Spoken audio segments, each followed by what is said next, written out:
then we have all these elements, let's say 10 different elements that could be this brand. But if you're a Nike swoosh, that's way too many elements, right? And that's what trips a lot of people up, because they're like, oh, well, I'm this and I'm this and I'm this. And I don't know how to narrow this down into something that can stand the test of time, right? And connect. So we have the target audience over here. We have the a bunch of elements over here. Then we look back and try to connect the two. Okay, well, which ones of these are going to connect with this? Well, this is really important to this person. This element right here, we can't. So maybe that has to change something in the target audience.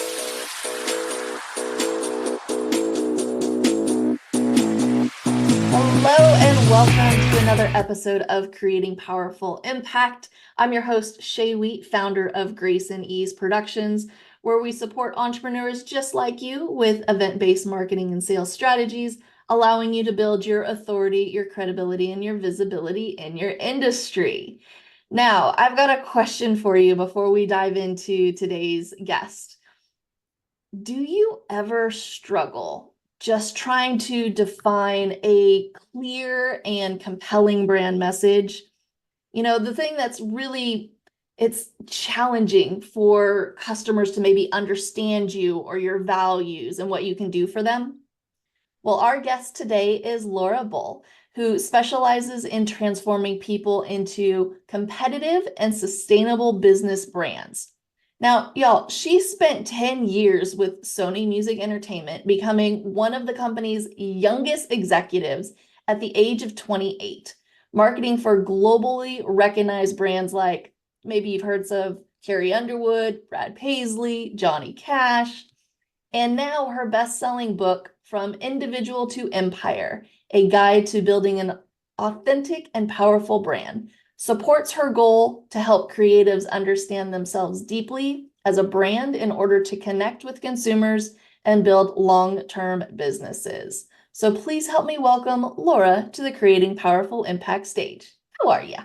Hi, thanks for having me. That was amazing.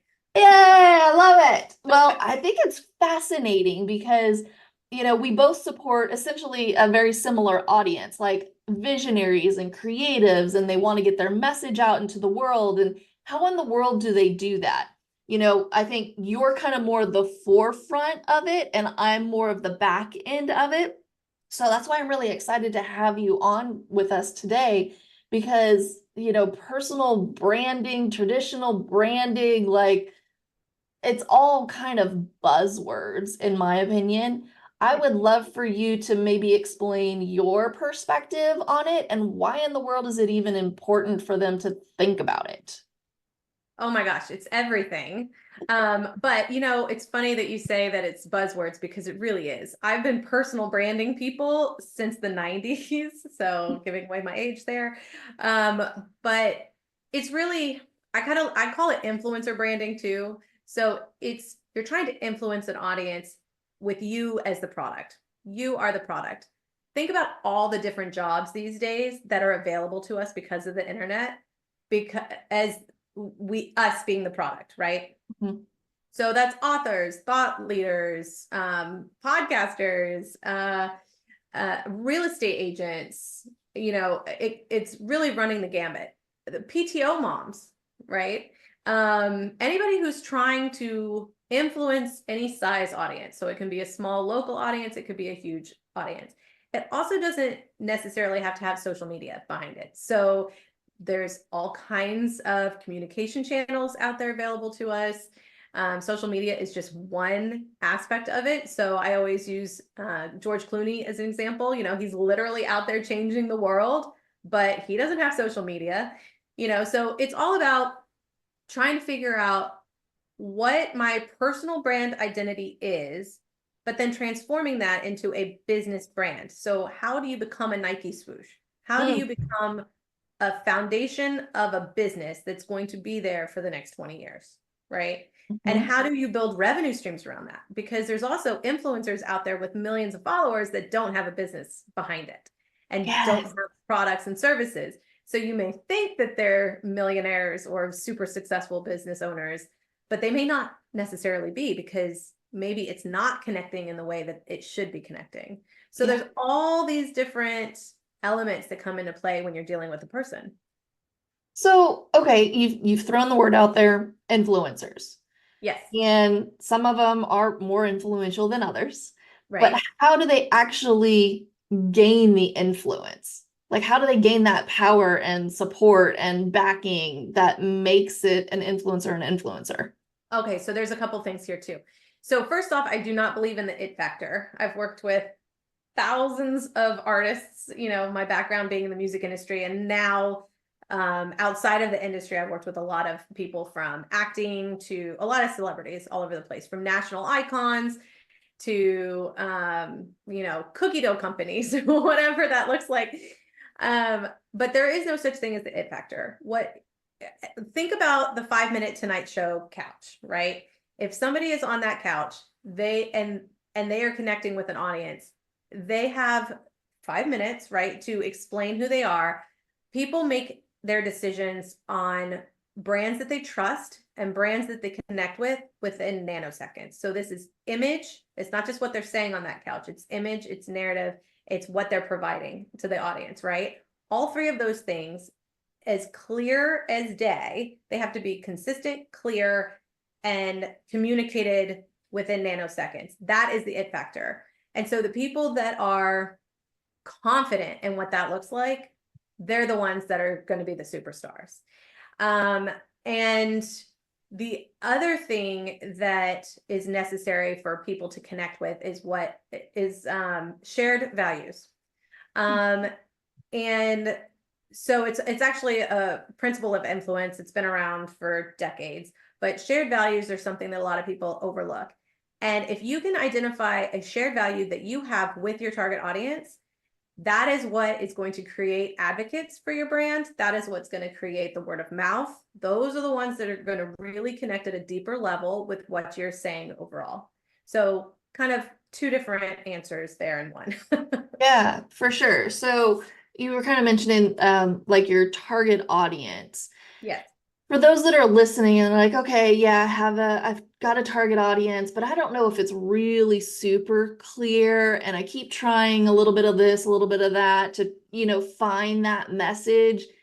How would you support somebody that's kind of in that situation going, this is really how you like dial it in and can speak to, the pain points or speak to their language? Like, how does someone get started in that space, even if And they've been in business for a while? yeah, and figure out that shared value, because Yeah. a lot of times people just don't even realize what that is. So it's kind of cyclical. Like when I'm putting together a brand report for somebody, we start with what the target audience is potentially, like the hypothesis of, right? And we look at the elements of the brand that would connect with what audience, right? So, but because we're dealing with people, it's different. So if I'm trying to brand the traditional branding of trying to brand like a product, so a Jeep, right? I would be in a boardroom with a bunch of people and we would decide what personality to put on that Jeep in order to sell to the target audience that we have determined, right? So it's outdoorsy, it's rugged, it's adventurous, it's fun. These are the elements that we have decided to place on this object because of the target audience that we want to hit, right? When you're a person, you don't have that luxury because you already have a personality and you already have a life of experience and priorities and values, and your life is going to shift, as you evolve, as everybody does. Mm-hmm. So it's more cyclical because you have to figure out what your core brand elements are before you really figure out what the target audience is, but they have to bounce off of each other. So you have to keep doing some quick checks and balances back and forth with your brand purpose, with your brand pillars, and with the target audience and the shared values, just to make sure that it's all in line once you're done. What maybe share an example of somebody that you've worked with that you've kind of like uncovered some of these core things for them, or offer some suggestions on how to come about what those could be. So I'm just trying to think real quick. I have a lot of NDAs, so I'm trying to I can think. only imagine, considering Yeah, you've got, some pretty high profile peeps. Well, so I'm trying to give a good example using like a pop culture reference because that's going to be safe space. Or even if you were just to say, let's say a business coach or, somebody like that, what would you, if you had a business So coach in front of you? everybody typically comes in with a idea of what their target audience is, right? So like that's why I always say it's a hypothesis. So we kind of culminate what that looks like. Then we try to figure out from a psychology level, is that audience going to connect with? But at the same time, we're over here doing an audit phase where we are trying to pull out all of the key characteristics of who this person is and will be for the next 20 years, right? No matter what changes in their life. So when I'm doing an audit on somebody, I'm looking back to their childhood and I'm looking 20 years in the future.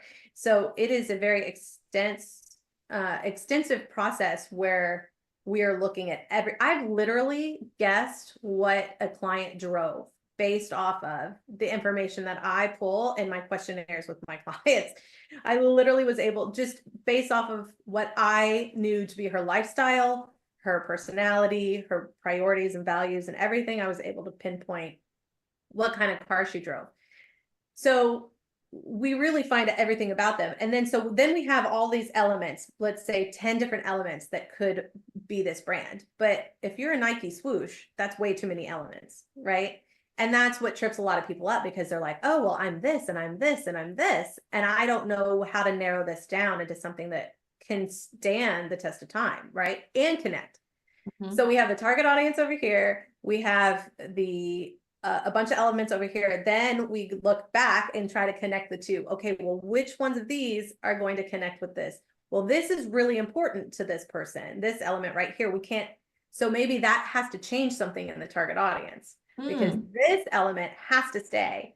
And that could change a segment over here, right? So that's what I mean by it kind of goes back and forth. Yeah, so it's like if trust was a big thing for you, Right. you would then utilize that in communicating to the target audience. 100%. Yes. Okay. Yeah.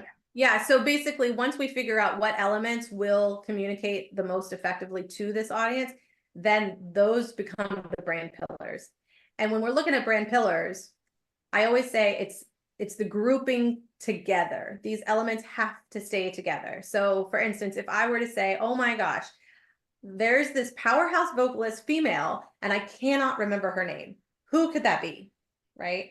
And then the answers back are, okay, well, that could be Whitney Houston or Mariah Carey or Carrie Underwood. That could be so many different people. But then when I'm saying, okay, and I'm looking back at that group of elements that make this person, I say, no, she has this mod quality. She's British. She has this mod quality to her. Like the cat eye and all of that stuff. Okay, now who is it? Well, it's Adele. So we've narrowed down the marketplace because those two elements were together. So what we're looking for are the 4 to 5 elements that will always be together in every image, every narrative, and every product service provided. And then would it also be conducive, like you were saying, you could figure out like what kind of car they drove. And if that then also resonates with your target audience, then it would make sense to include that in some of your marketing as well. Well, it could be. It just depends on what your purpose is too, because your purpose is going to fall in line.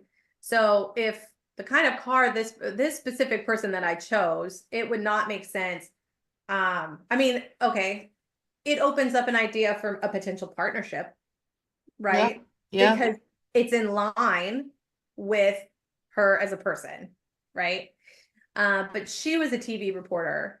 So I don't know if, you know, doing something like a car line or something would make sense. You know what I mean? Yeah. I immediately think about what type of products you could put out, but she was looking at a couple other products. So we came up with a couple of different product revenue sources that she could do that would be on brand. But yes, everything that is authentic to the person, you can open up some type of partnership with, because when you're looking at partnerships and you're a person, it's no longer, you shouldn't look at it as like an endorsement of. You need to look at it as a partnership. two Mm-hmm. brands coming together, not just you partnering with a brand, right? So the brands have to align, and I've actually done some research on this, and I do have it in my book of transference in marketing and advertising. Mm. Is the two brands that are together are going to be transferred, their brand elements and their brand messaging is going to transfer onto the other one if they're in the same vicinity, right? Yeah. A lack of, I could have probably said that a better way, but so like when you're talking about Nike and how they partner with so many people, they have to cut and run real fast when a celebrity brand goes bad that they have partnered with, because they don't want it to come back on them. Mm. Another example is The Gap partnered with Sarah Jessica Parker at the height of Sex and the City, and it actually hurt their sales. The Gap sales went down because what was her brand at the time? She was so Mm. known for being the fashionista, the high end, right? She's Mm. not wearing khakis Yeah. to Upper East Side party, right? Mm-hmm. So that campaign ended. She's actually since then done another one, but it's been a long time, right? That Sex and the City has diminished in her own brand. So, but it Mm-hmm. made more sense for her to do the shoe line with the heels because of the fashion icon status that she had built for herself around that Right. Sex and the City character. Yeah. So for those that are they've got their personal brand and then there's like the company that they're growing. Um, how do they work together? Do you keep them separate? Do they, lay on top of each other? How does that work? It depends. It totally depends on the company, on what there is to begin with. So like for Sarah Jessica Parker, right? She already was an actor, and then she decided to build product line extensions, basically, is how I look at that when you're doing that. But if you also take somebody like a Bethany Frankel, she created Skinny Girl. So Mm. Skinny Girl is the bigger brand there, and she's the face of. But there's also times where I work with people who just have an idea and a vision for a company, but so much of themselves is going into that company that we use their personal brand to create the business brand. And so I've done that with a couple of companies too. And they don't even want to be the face of the business. So they don't want anything to do with that, Yeah. being an influencer at any stage.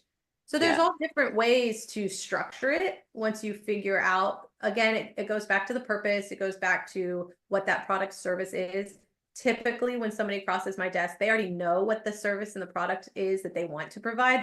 That's what most people spend their entire lives trying to figure out.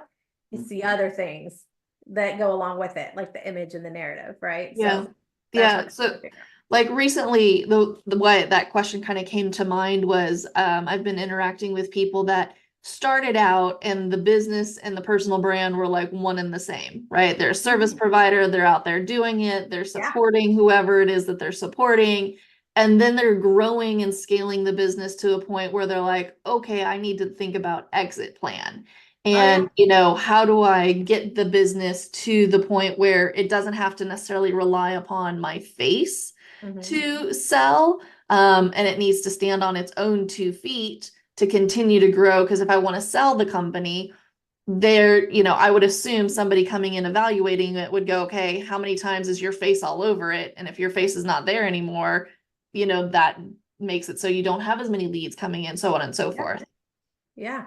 No, I mean, that's when it's a good time to reevaluate the brand and to get in there. And so I always say, if there's a big shift internally or externally, you should go through a rebranding process. That doesn't necessarily mean you have to rebrand, right? But you need to go through that audit process so that you understand what needs to change at that point. And sometimes it may just be image, sometimes it may be, and maybe it's just one or two pillar shifts, right? Or maybe it's just a voice tone shift. But if you go through that audit regularly, especially when something big happens, like a lot of companies made bad choices when COVID happened.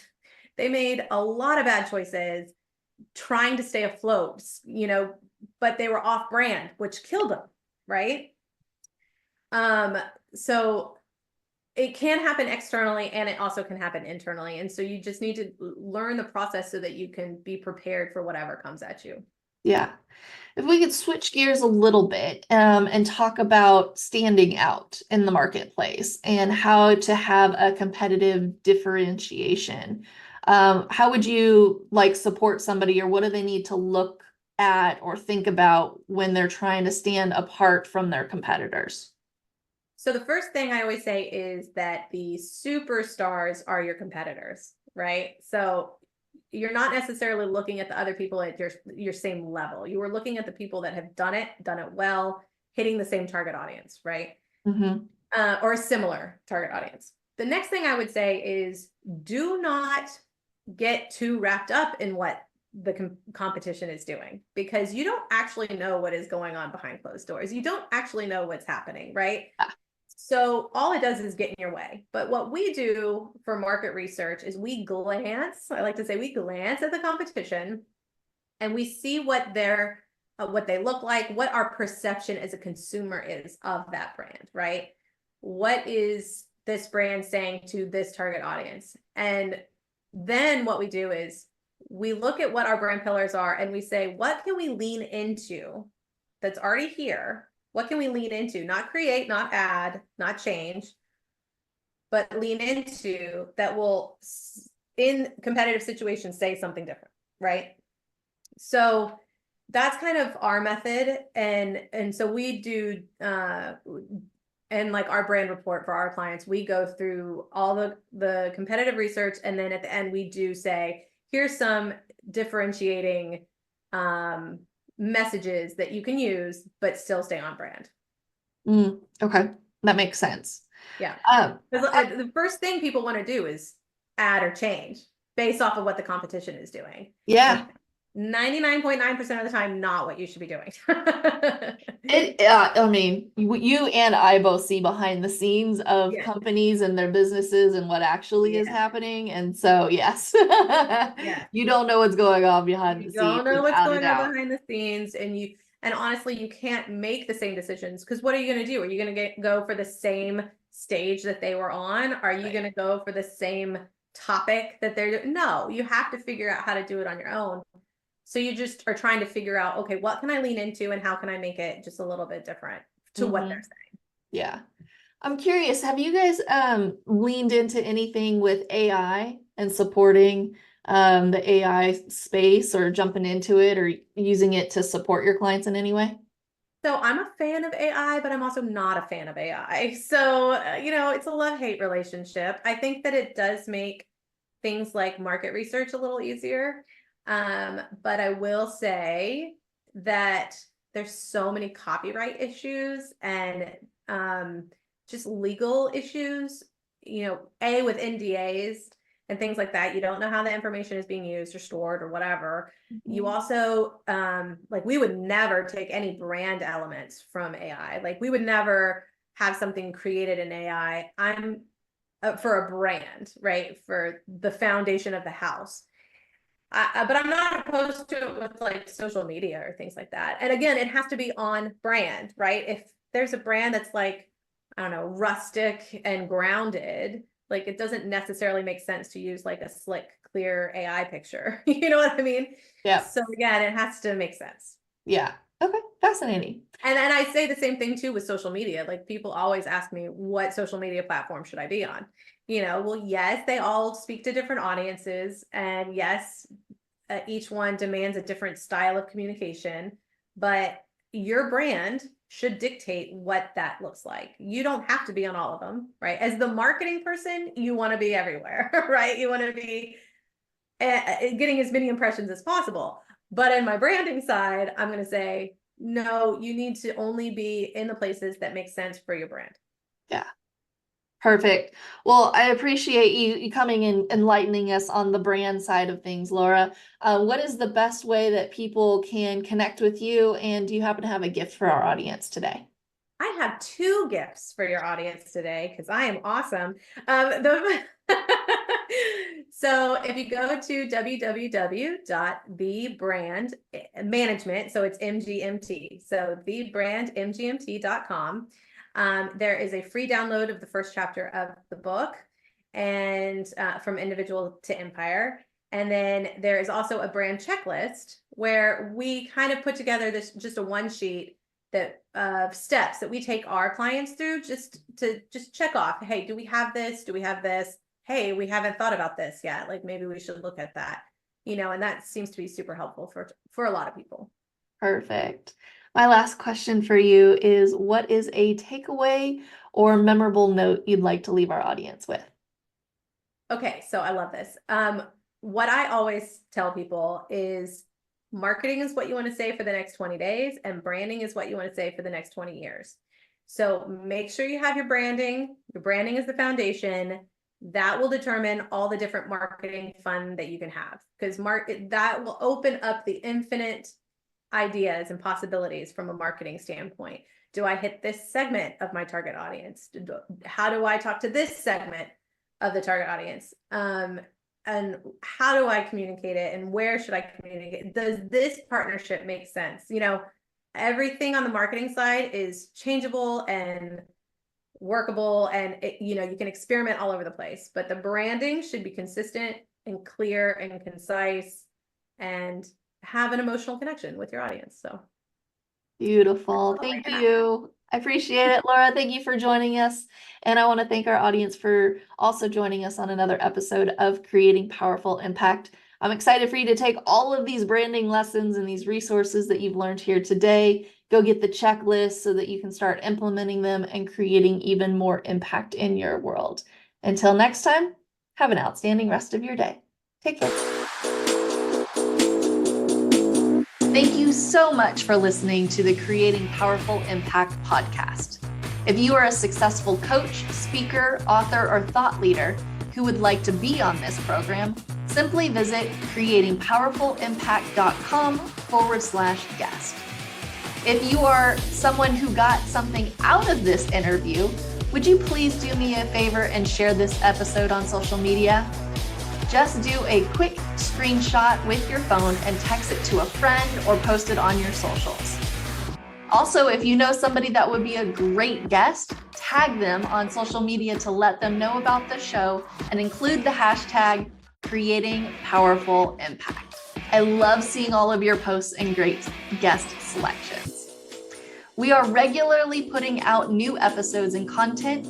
To make sure you don't miss any episodes, go ahead and subscribe. Your thumbs up, ratings, and reviews go a long way to help promote the show, and they really mean a lot to me and my team. Want to know more about us? Head on over to our website, graceandeaseproductions.com, or follow me on LinkedIn, Facebook, or Instagram. Just look for Grace and Ease Productions on your favorite platform. Thanks for listening. We'll see you next time.